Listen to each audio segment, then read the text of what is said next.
अस्सलामुअलैकुम प्यारे बच्चों, ब्रिज कोर्स के 37वें दिन आपका इस्तकबाल है। चलिए देखते हैं आज की सरगर्मी।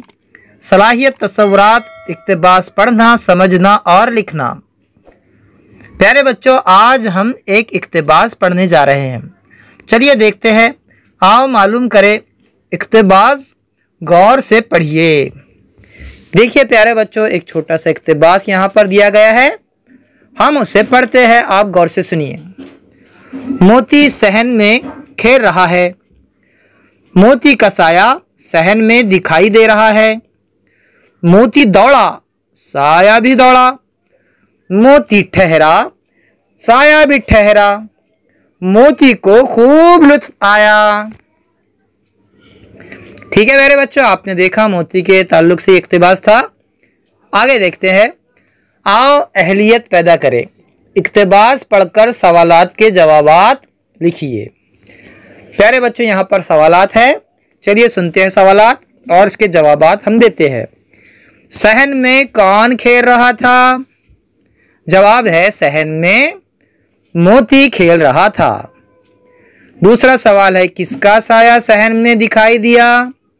जवाब है मोती का साया सहन में दिखाई दिया। तीसरा सवाल है, मोती को लुत्फ क्यों आया? सहन में खेलने की वजह से और साये को देखने की वजह से मोती को लुत्फ आया। मोती का साया क्यों ठहर गया? जवाब है क्योंकि मोती ठहर गया इसलिए साया भी ठहर गया। आगे देखिए, आओ मशकरे। ज़ैली अल्फाज की जिद सही लफ्ज लिखकर लफ्ज दोबारा लिखिए। प्यारे बच्चों, जिद कहते हैं उलट लफ्ज को, जो उलट होता है, जैसे दिन का उलट होता है रात, तो अच्छा का उलट बुरा। आपको इन दो लफ्जों की जिद लिखनी है। देखिए, यह है अक्लमंद, तो इसकी जिद होती है बेवकूफ़। ये है सफ़ेद, तो इसकी जिद है काला।